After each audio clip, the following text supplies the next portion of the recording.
This Stealing the Mind Bible Conference presentation is by Stan Monteith and is entitled The Case for Satanic Conspiracy.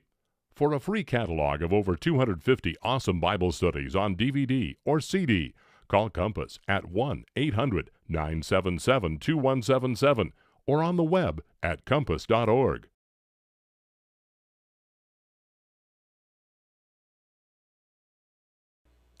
Well, thank you very much.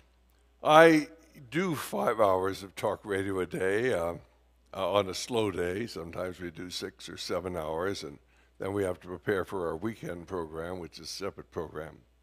But I usually start the programs with this phrase: reality is usually scoffed at. Illusion is usually king. But in the battle for survival of Western civilization, it's going to be reality and not illusion or delusion that's going to determine what the future will bring. And the talk I'm going to give tonight may bother some of you. You will probably not want to hear what I have to say. But of course, the reason we have listeners across America, or indeed across the world, is because we tell you the truth, not what necessarily you want to hear. Now that phrase, reality is usually scoffed at, illusion is usually king, was a phrase that originally came from a congressman. His name was Larry McDonald.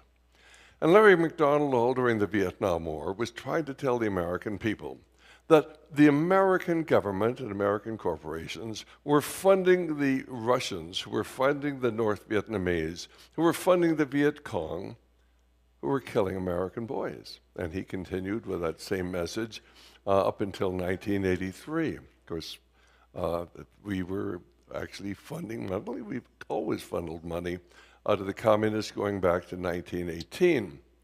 We have created the best enemy money could buy, but you see, that message is not very popular. You're supposed to believe what you're told. And communism is the enemy. Yes, communism is the enemy. But who funded that enemy? Larry McDonald was on Korean Flight 007 in 1983, went down. The wreckage of the plane wasn't found at that time. There was a massive search operation. The bodies were never recovered. When Yeltsin became the premier or president of Russia, why, of course, he gave the Americans the black box that had been on the plane, but it had been erased. And our leaders never asked what was on the black box. Is it possible that they knew? Well, if we have time, I will tell you the rest of the story. A story you're never going to hear from the conventional talk show hosts in America. Now, you might hear it from John Leffler or a few of the other people who would come here to talk to a program like this, to a meeting like this. But the truth is very seldom revealed in America. And that's a tragedy, because basically an understanding of the forces that have shaped the events of the 20th century is predicated not upon facts to be learned, but rather upon secrets to be discovered, and there are secrets. Benjamin Disraeli alluded to the secret in his book, Coningsby. He wrote that back in 1844, and this is what he said. Now, remember, Disraeli eventually became the British Prime Minister. He was Prime Minister on 2 occasions. So you see, my dear Coningsby, the world is governed by very different personages from what is imagined by those who are not behind the scenes. The world is governed by very different personages from what is imagined by those who are not behind the scenes. And most of you think that the President of the United States really has something to do with what happens in America. But of course, the reality is far different than what we are led to believe. Woodrow Wilson referred to this, and he was aware of the covert government. He gave a series of speeches in 1912, which were eventually actually converted into a book in 1916. It's called The New Freedom. That's the front pages, and this is what he says starting on page 15. Since I entered politics, I've chiefly had men's views confided to me privately. Some of the biggest men in the United States in the field of commerce and manufacture are afraid of somebody. They're afraid of something. They know that there is a power somewhere so organized, so subtle, so watchful, so interlocked, so complete, so pervasive, that they'd better not speak above their breath when they speak in condemnation of it. And then Franklin Delano Roosevelt. I went through Colonel House's papers back in 1980. I went to Yale University to the special library there and spent many weeks going through the papers of Colonel House, one of the most important characters in contemporary history. I came across a letter that President Roosevelt had actually written to Colonel House. And on the second page of that letter, he said this: "The real truth of the matter is, as you and I know, that financial elements in the major centers have owned the government since the days of Andrew Jackson." Now remember, this letter was written in 1933. Andrew Jackson became President of the United States in 1833. Is it possible that there really are these elements? And we have these letters. You'll find this. We have the syllabus out here, which has all the material from this documentation of most of the things we will tell you, and we put it into syllabuses so that, well, I have this syllabus in case things get lost. We lose the PowerPoint presentation. I have to give this. But we try to provide the information for you. So there is a syllabus that goes with this and with many of our other lectures. Now, certainly most of you are well aware that it was President Eisenhower who talked about the military-industrial complex. It was President Kennedy gave a speech on secret societies and how we could not have a free society if there were secret societies. And people say he was talking about the Masons, but the Masons are only one of a number of secret societies in America, which you will never find discussed. And basically, Ronald Reagan, he gave a speech on the Iron Triangle. And it was in his farewell speech. He talked about this alliance between Congress, the media, and special interest groups, these people working behind the scenes who control our government. So what's the secret? Well, there's a mysterious group of powerful people who control the United States and direct the course of world events. Well, if that's true, why isn't the public aware of that fact? I mean, we have freedom of the press here. Well, no, ladies and gentlemen, freedom of the press means that if you own the press, you have the freedom to suppress whatever you want to. And certainly, I've been at this game long enough to know that the major media will not put me on any of the major things. I have occasionally been on something on national television, but I've had far more shows canceled at the last minute that I've been on. But basically, Edward Bernays, fascinating character. He was Sigmund Freud's nephew. And he described the techniques that he had used and that he had developed to conceal the truth from the American people. And basically, Edward Bernays was employed during the First World War to convince the American people we had to get into that First World War. Why did we enter World War I? Well, the Lusitania was sunk. Well, Lusitania was sunk in 1915. We didn't go into war until 1917. And it was simply because J.P. Morgan, some of his friends, bought up the major newspapers and used it for propaganda. And I'd love to hear the propaganda today, because it's just exactly as they used during the First World War. Oh, the wicked Huns were cutting off the hands of little boys in Belgium and cutting off the breasts of the women and raping and ravishing the women, and everybody believed it. Now, there wasn't a word of truth in it. There may have been occasional something, but certainly terrible things happen in wartime. But it was all a lie. And yet, literally hundreds of thousands of Americans volunteered in 1917 to go off and fight to make the world safe for democracy. They love these slogans. Change the world safe for democracy. The war to end all wars. That was the slogan that Edward Bernays developed. To sell the American people on the idea of we had to go to war. Absolutely no reason for that war. No reason for England to be in the war. It could have been stopped in 1915.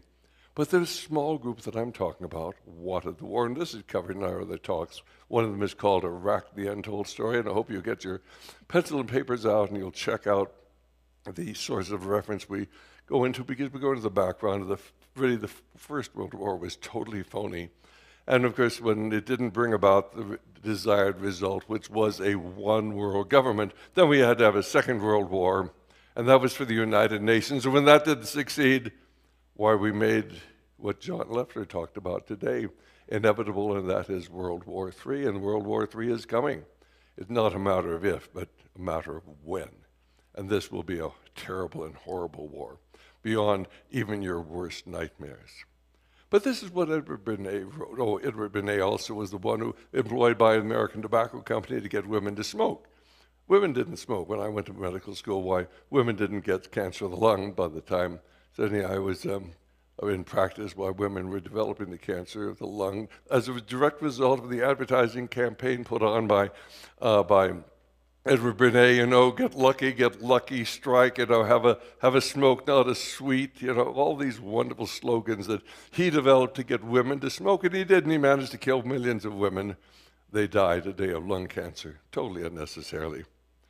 And then, of course, he was employed by the U.S. Public Health Service to convince us we had to have fluoridated drinking water because of children's teeth, and what they do not tell you, and which none of the black leaders in this country will tell you, is the largest study ever done in America was done on children, black, white, Hispanic. 450,000 children had a finger stick, took the drop of blood that developed, had it tested for lead. In the communities where they use hydrofluorosilicic acid to fluoridate the drinking water, the level of lead in the blood doubles in white children, goes up 4 times in Hispanic children, and 6 times in black children. And the black children get lead encephalopathy. There's work done by a Professor Roger Masters at Dartmouth. We have all of this if you want to check it out. You check it out on the internet, you check it out with us, get the material. Roger Masters, sociologist. He wanted to know what relationship it was between toxic substances in the environment and crime. So they checked the areas where, of course, you had used hydrofluorosilicic acid to fluoridate the drinking water, because this pulls the lead out of the bronze, it pulls it out of solder, it pulls it out of plumbing. And what's the level of crime in those areas compared to the areas where they don't use it?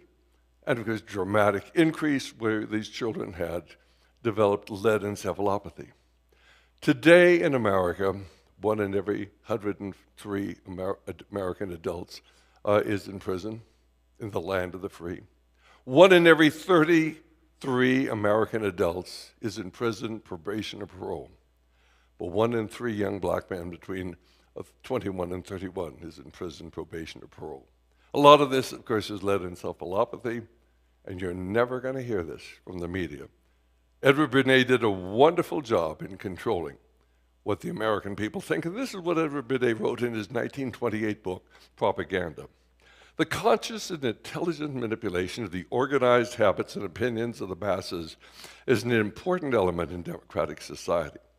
Those who manipulate this unseen element of society constitute the invisible government, which is the true ruling power of our country. We are governed, our minds are molded, our tastes are formed, our ideas suggested largely by men we have never heard of. And that's absolutely true. The book, Propaganda, first page of the book, he lays it all out. But of course, Rush Limbaugh isn't going to tell you about that. Here's a fascinating book. They made it so difficult we can't carry it, but you can probably get it to a bookstore. It's written by Professor Ben Bagdakian. And Professor Bagdakian was the dean of the School of Journalism at the University of California in Berkeley in 1983, when he began studying the control of the media. And at that time, 50 major corporations controlled most of the major media outlets in the United States.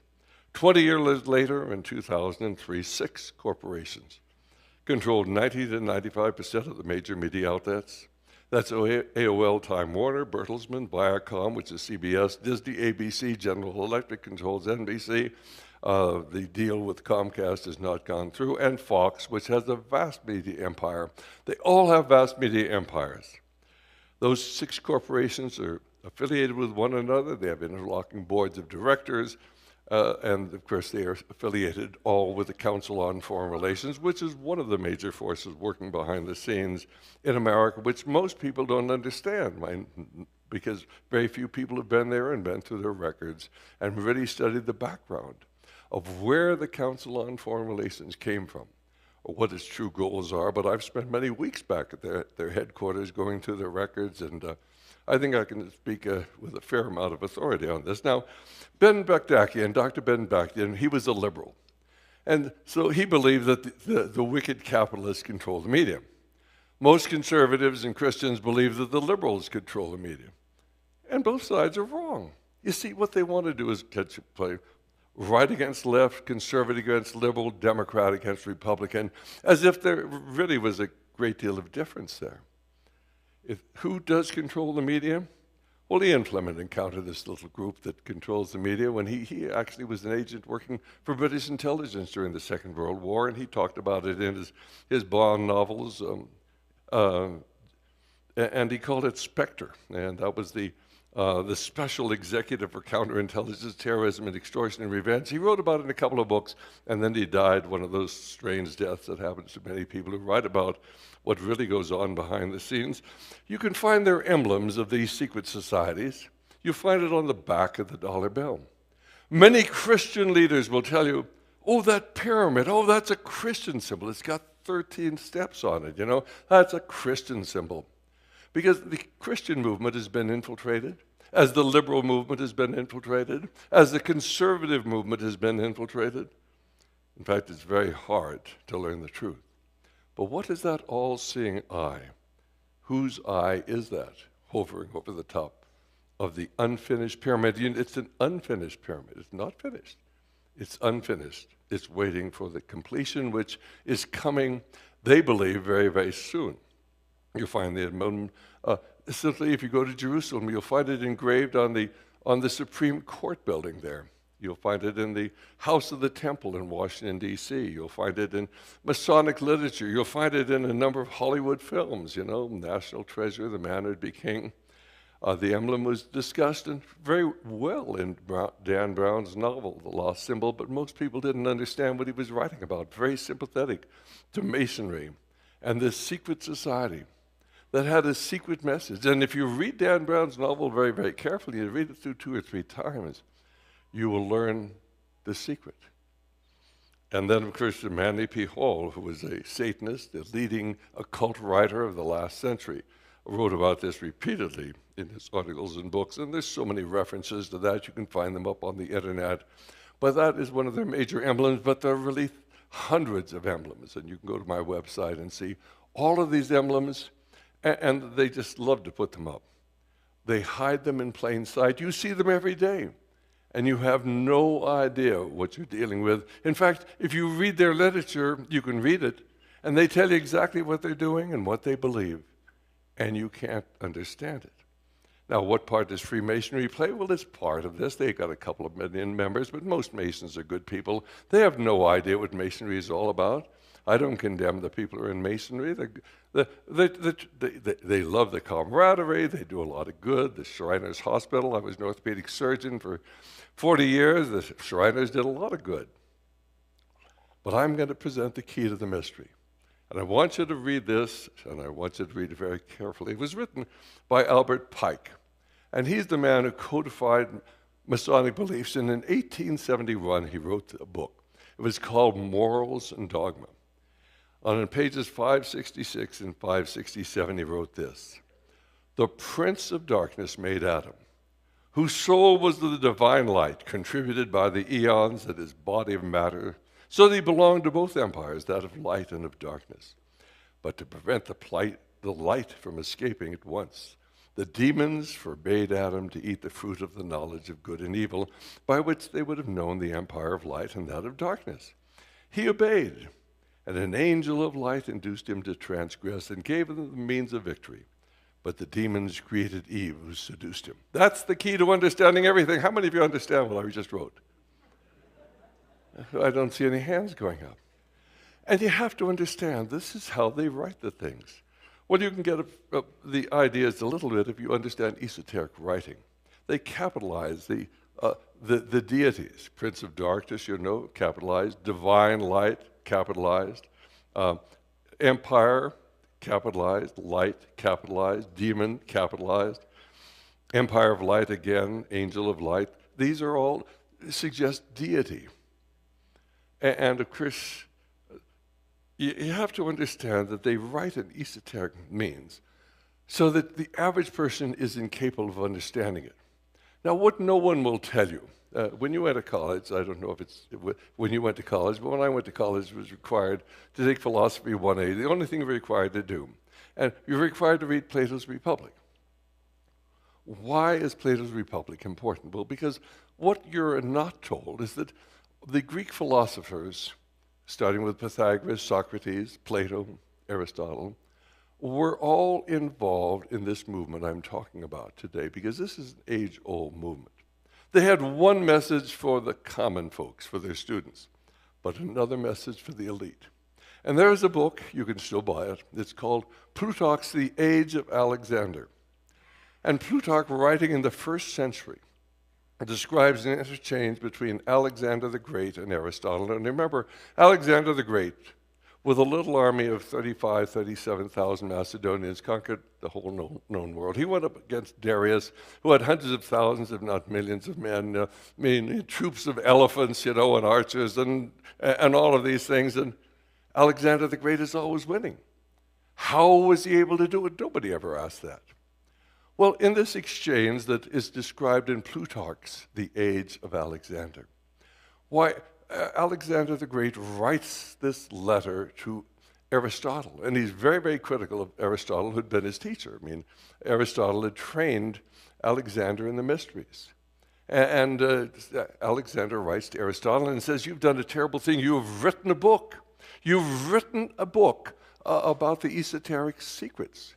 How am I going to be able to control other men? How have I got to be able to accomplish what I do if other men understand the secrets?" And Aristotle writes back, and he says, "You don't understand, Alexander. Basically, unless you have been schooled in the secrets, unless you've been personally taught, no one can understand them. Any more than you could understand the phrase that I had up there before about Adam and Eve. You read it, but you can't understand it because you're not supposed to understand it. Everything is concealed." Now, I'll go a little bit in the background of what we're talking about. Basically, Nimrod, about the Tower of Babylon, to unite the world about 2,200 years before the birth of Christ. Remember, the earth was formed, according to the Bible, about 6,000 years ago. There was about 1,600 years between the Garden of Eden and the Great Flood. About 200 years between the Great Flood and Nimrod. And Nimrod, of course, wanted to unite the world, but God intervened. Now, uniting the world has always been the goal of Satan. He's always wanted to unite the world under his leadership because he wanted to be as God. But of course, God intervened, and so the society under Nimrod was dispersed throughout the world. But it was at this point that the mysteries and the secret societies were formed. And of course, they basically, you'll find they spread on into Babylon, and of course, it is found in the Kabbalah. The Kabbalah is nothing more than simply the mysteries of ancient Babylon, which were codified by the rabbis, the Jewish rabbis, during the Babylonian captivity. But of course, the secret, and there is secret power there that you can tap into, was certainly known to Pythagoras and Socrates, Plato and Aristotle. The Magi understood that. And of course, this is the basis of the Gnostic religion. It's the basis of the Templars, of the Rosicrucians, of the Freemasons, of the Illuminati, of Theosophy, which was formed in 1871. It's the basis of the New Age today.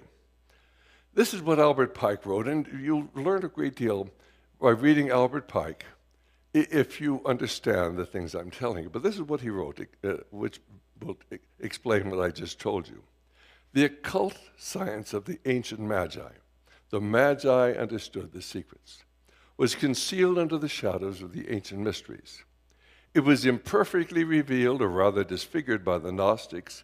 It's guessed at under the obscurities that cover the pretended crimes of the Templars.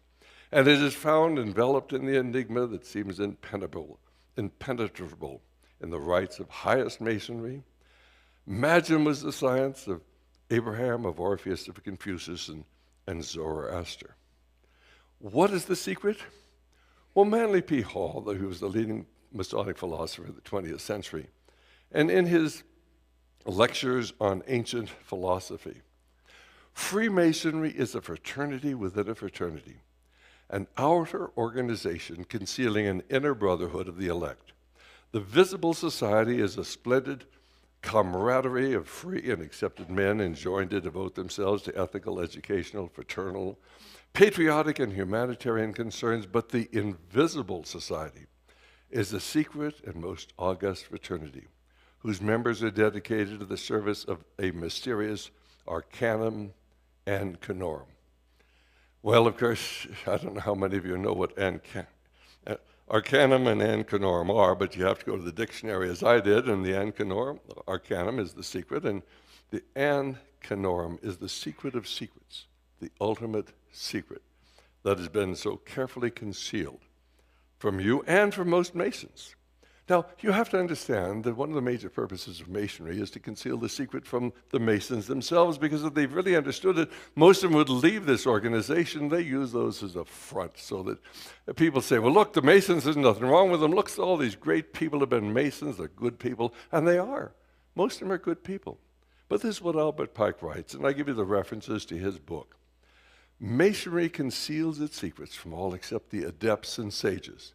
Notice A in adept and S in sage are capitalized, these people that are deified, or the elect, and use false explanations and misinterpretations of its symbols to mislead those who deserve only to be misled, to conceal the truth, which it calls light, from them, and to draw them away from it.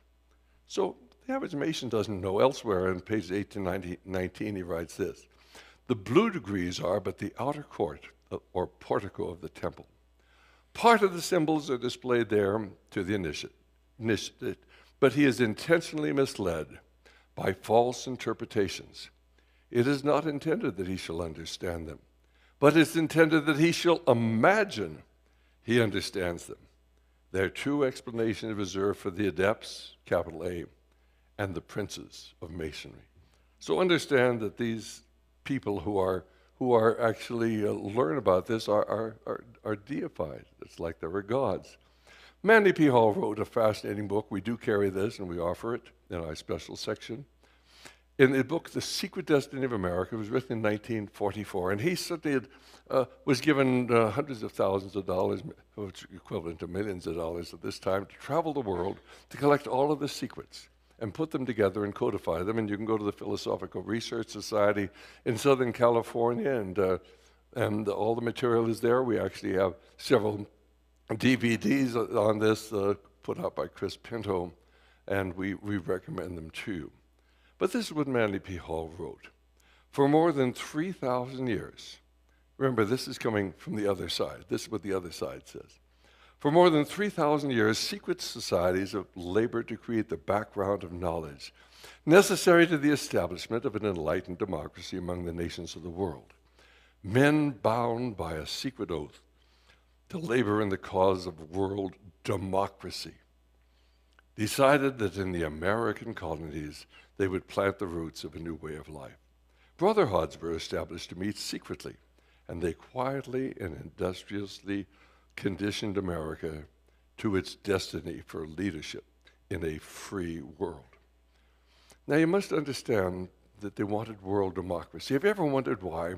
Everybody refers to America as a democracy. We're not a democracy. You can read the Constitution, the Bill of Rights, the Federalist Papers, the writings of the founders of this country, Declaration of Independence, the Constitution of every state.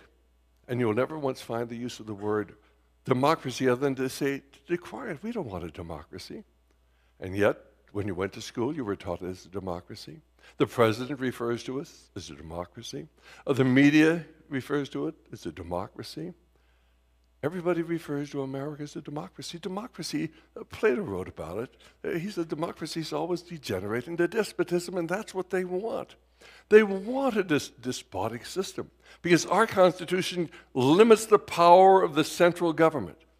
And these wicked people want to centralize all power in government so they can control and then crush you. And unborn generations.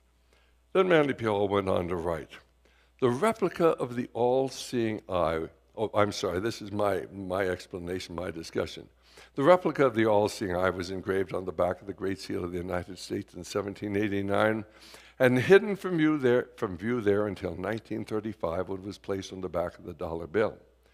And Manly P. Hall writes about that, and this is what he says, on the reverse of our nation's Great Seal is an unfinished pyramid to represent human society itself, imperfect and incomplete.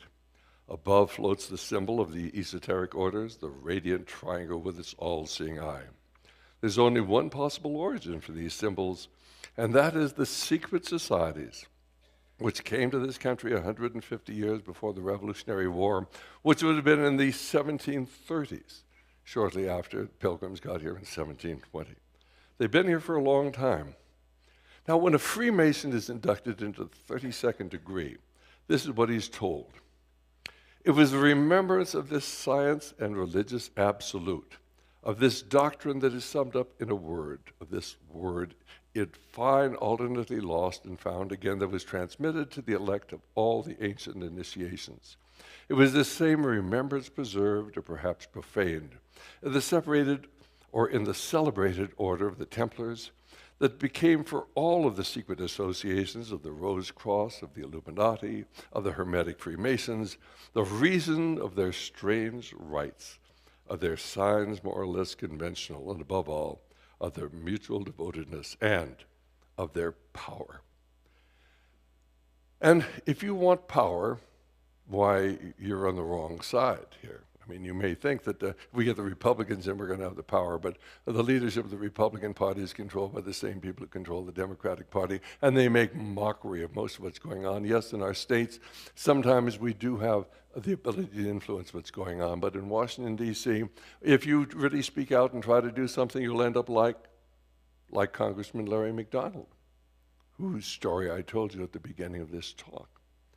Masonic rites provide access to the other dimension. This is what you must understand. You live in a material world, but there is a mystical world out there.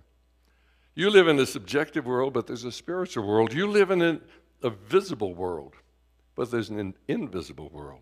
You live in a tangible world, but there's an intangible world. You live in a natural world, but there is a supernatural world. Almost every city in the United States has a metaphysical bookstore.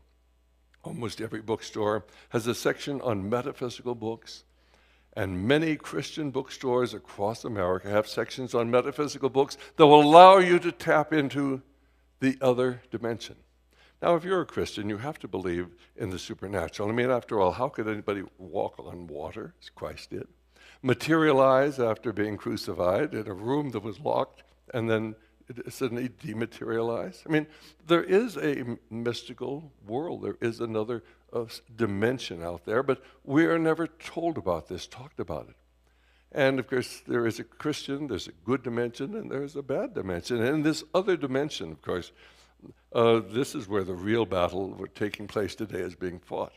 You can access the other dimension by using a Ouija board, by use of psychedelic drugs, psychedelic music, yoga, meditation, consulting a medium, visiting a fortune teller, studying astrology, engaging in the rituals of the ancient secret societies. In the Bible, we're told, don't go to fortune tellers, don't get involved with astrology, avoid divination, avoid all of these things. Why? Because our Heavenly Father realizes they're fascinating. And we're intrigued by this sort of thing. We need to know it exists. And then, of course, we need to avoid it like the plague or like fire. The Harry Potter books are the best-selling books of modern times. You know, witchcraft is the fastest-growing religion in the United States, and some of the richest men in the world have been or are disciples of the occult. J.P. Morgan was deeply involved in astrology. Andrew Carnegie was involved in spiritualism. Henry Ford was involved in theosophy and in spiritualism. The Mellons, members of the Rockefeller family, members of the Rothschild family. But nobody is going to tell you these things. Why? Because you're not supposed to understand what this battle is all about. You're supposed to think it's right, left, conservative, liberal, Republican, Democrat. But you see, reality is usually scoffed at. An illusion is usually king. But in this battle for survival of Western civilization, it's going to be reality, not illusion or delusion, that'll determine what the future will bring. And I just made a partial list of the occult and covert organizations that are out there. And this would take me 3 hours just to go through this list. Well, I'm just going to go through them briefly. The Association of Helpers was the front organization for the secret society that Cecil Rhodes created in 1891 to bring about a world government. The Ascended Masters are people who have evolved to a higher level of consciousness. They're also known as the Great White Brotherhood. The Aquarian Conspiracy, a term used by Marilyn Ferguson, who wrote about this so-called New Age movement, which dominates our society today. The Aspen Institute certainly is a Brotherhood of Darkness think tank involved with this. Certainly this, the Bohemian Grove, the Bilderbergs, the black nobility. They're the aristocracy of Europe. They date back hundreds and hundreds of years, and they tie in deeply to the occult. The Baha'i religion, of course, advocates a one-world religion. The Club of Rome, made up of the elite, the bankers, the nobility of Europe, the Council on Foreign Relations, headquarters at 58 East 68th Street, which is a front for a secret society. Nobody's going to tell you about that. And of course, I had the opportunity of going through the papers of a professor named Carroll Quigley. He was taught at Harvard and Princeton. He was a liberal college professor. He went to Georgetown University. He met his most famous student. His name was William Jefferson Clinton. And Professor Quigley told Bill Clinton how the world really worked. He got Bill Clinton appointed a Rhodes Scholar. And suddenly when Bill Clinton became president, he talked on a number of occasions about his mentor, Professor Quigley. But of course, Professor Quigley, of course, writes extensively about the fact that the Council on Foreign Relations was established as a front for a secret society, but nobody's going to tell you that. Of course, communism has been financed by the League of the Just, and it's here after 1918, financed by these same people here in the United States. You have to have an enemy. Why? Because you rally the people behind the government, and the government's going to protect us from the wicked communists. And communism is evil. And yet you look at the things that the communists advocated, and we've adopted them one after another right here in the United States. And the goal of the communists was to centralize all power in Washington, D.C., and that's what we've done. Well, of course, going on with the list, the Druids, Winston Churchill was a Druid. Oh, Winston Churchill, wonderful guy. He was a Druid, he was a Mason. And we could talk to you about this very evil little man, very instrumental in betraying both Great Britain and the United States. The Druze are an esoteric Muslim community, the secret society within the Muslim faith. The tax-exempt foundations, the family, they put on the National Prayer Breakfast, the prayer breakfast they call it now, and the president's always there. They're part and parcel of this whole thing. The Fabians, the Gnostic religion, the Order of the Garter, the Order of the Golden Dawn, the spiritual hierarchy. And we've got material on the spiritual hierarchy put out by the Lucis Trust, which they will tell you that they have their people planted at every level of government. And any of you who want their material, just send me a note or give us a call. We'll send you something published by the Lucis Trust, used to be the Lucifer Publishing House, about the spiritual hierarchy and their control of every aspect of our society. And as they point out, some of the people there who are working for us know exactly what they're doing. Most people don't. But we simply plant ideas in their minds, and then they carry out our directions. Certainly the House of Orange. This has to do with the Dutch nobility, the Illuminati, Italy, small number of Jews. This is not a Jewish conspiracy, but there are elements within the Jewish movement who are part and parcel of the Satanic movement. But there are similar groups within the Catholic Church and similar groups within the Protestant Church. And of course, they call themselves Christians, or they call themselves Catholics, or they call themselves Jews, but they're not. They, of course, have an allegiance to a different master. The Knights of Malta, the Kabbalah, which is Jewish mysticism, the Lucis Trust, Robert Mueller, of course, for many, many years, the Assistant Secretary General of the United States, the Masons, 33rd degree and above, they understand what this is about. The lower Masons don't. Certainly, there are certainly things within Mormonism, because Mormonism actually came out of Masonry. And most Mormons are wonderful people. But of course, they have secrets that are not available to you and I.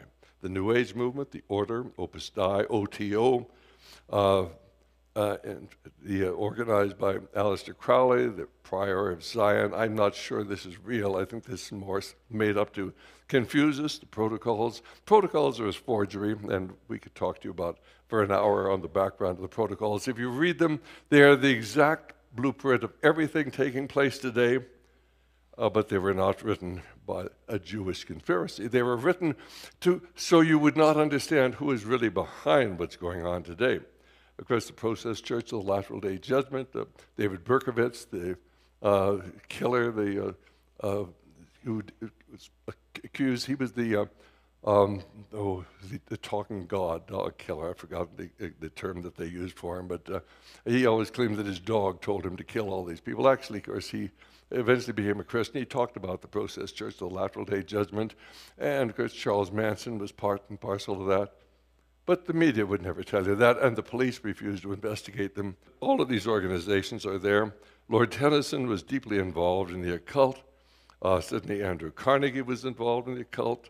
Basically, much of this is laid out. What this is all about in the editorial page article by Arthur Schlesinger in October of 1933, where he wrote this. And Schlesinger was part and parcel of this. He's a member of the Council on Foreign Relations. He understood what it was. The world of law will not be attained by exhortation. Let's not kid ourselves that we can have a new world order without paying for it in blood as well as money. Maybe the cost of enforcement are too great. National interest narrowly construed may well be the safer rule, but let us recognize that we're surrendering a noble dream. Remember the lines of Tennyson's poem that Churchill called the most wonderful of modern prophecies, and that Harry Truman carried in his wallet throughout their life, and they were all involved in this. And this is what the words say. For I dipped into the future far as any eye could see, saw the vision of the world and all the wonders that would be, heard the heavens filled with shouting, and there rained a ghastly doom of the nation's airy navies grappling in the central blue, till the war drums throbbed no longer, and the battle flags were furled in the Parliament of Man, the Federation of the World. And this is all about a world government. And of course, we can go into the background of the various organizations here. But Barry Goldwater, writing about the Trilateral Commission, which is the most prominent secret society, or not secret, you can read about it, but you don't really understand what they do. The Trilateral Commission is international. It's intended to be the vehicle for consolidation of the financial and commercial interests by seizing control of the political government of the United States. They've done that. Between 1977 and the year 2008, every president and or vice president of the United States came from their membership rolls. There's only 78 of them in the North American chapter. I mean, 6 of the 8 presidents of the World Bank, including the present one, came from the Trilateral Commission. 8 of the 10 World Trade Representatives, 7 of the 12 Secretaries of State, 9 of the Secretaries of Defense, 12 Secretaries of Defense, and, Hillary Clinton, our Secretary of State, her husband was a member of the Trilateral Commission. It's all a fraud, ladies and gentlemen. It's all a terrible fraud. That's the Trilateral Commission's logo. If you look very carefully, you could almost imagine you could see 3 6s there if you're paranoid, but there's no question that the center is an upside down.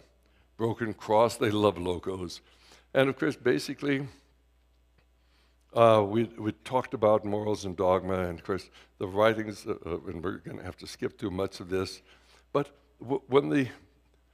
here's what Albert Pike wrote on page 321 of his book, Morals and Dogma. Lucifer the light bearer, strange and mysterious name to give to the spirit of darkness, Lucifer the son of the morning.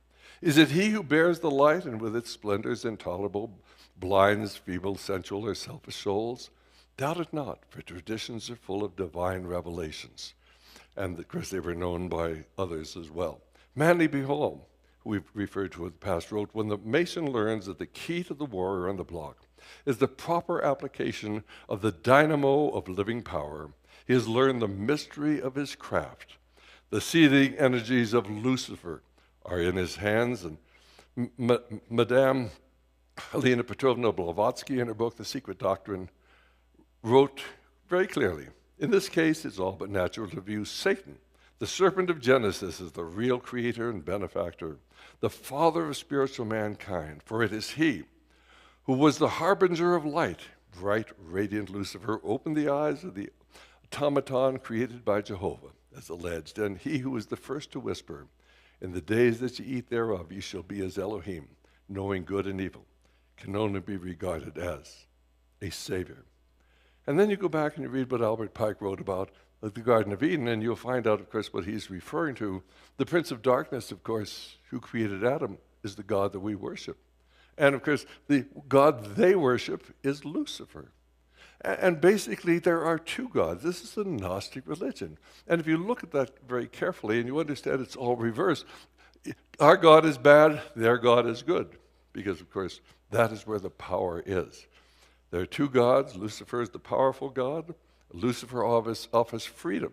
The God we worship has all sorts of restrictions. He's got 10 commandments. You not do this, you should do the other thing. But you take away those 10 commandments, you end up with moral anarchy, which is why they took God and prayer out of our schools. They knew exactly what they were doing. Lucifer offers you wealth and fame, and we're going to have to skip over a great deal of this. But the Supreme Court was controlled by the Masons totally. From 1941 to 1971, the majorities of 5-4 to 8-1. Why doesn't anybody ever tell you that? The Masons control our Supreme Court, and the God they worship is the great architect of the universe, Lucifer. Well, we wrestle not against flesh and blood, but against principalities, against powers, against the rulers of the darkness of this world, against spiritual wickedness in high places. Wherefore, take unto you the whole armor of God, that you may be able to withstand in the evil day, and having done all to stand. For back of all that foes have plotted, back of all that saints have planned, back of the schemes by men or demons, moves a higher hidden hand. Warp and woof are heaven's making, all the patterns good and wise, though on earth's side oft perplexing, clear and right in heavenly eyes. And though the cause of evil prosper, yet his truth alone is strong, though her portion be the scaffold, and upon the throne be wrong. Yet that scaffold sways the future, and behind the dim unknown standeth God within the shadow, keeping watch above his own. Let me just point out, in closing, Larry McDonald did not die in Flight 007. If you go up on the internet, you'll find references to the fact that he was taken to prison. A few months ago, I talked to one of my regular guests. His name is Bob Fletcher. And just casually, he mentioned, oh yes, I talked to the fellow who was in the cell next to Larry McDonald. He was released from the Soviet prison about 1993. Larry was still alive then. If this is true, why have you never heard this? Ladies and gentlemen, reality is usually scoffed at. Illusion is usually king. But in the battle for the survival of Western civilization, it will be reality, not illusion or delusion, that will determine what the future will bring. I hope you will challenge everything I've said. We have a syllabus that covers everything we've told you. This is the substance of my programs. You can listen to us 5 hours a day. You won't get very much accomplished, but you'll learn a great deal, because we are involved in a spiritual battle for the souls of men and the survival of Christian civilization. And I hope all of you here will be challenged to try to disprove what I've said.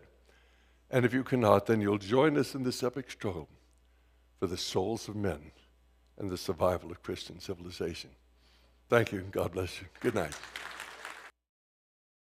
This has been The Case for Satanic Conspiracy, presented by Stan Monteith. To receive a free catalog of over 250 awesome Bible studies on DVD or CD, all using and defending a literal translation of the Bible, information on upcoming Bible conferences in your area, or details of our missionary outreach and trips to Israel, call Compass at 1-800-977-2177 24 hours a day, or visit us on the web at compass.org.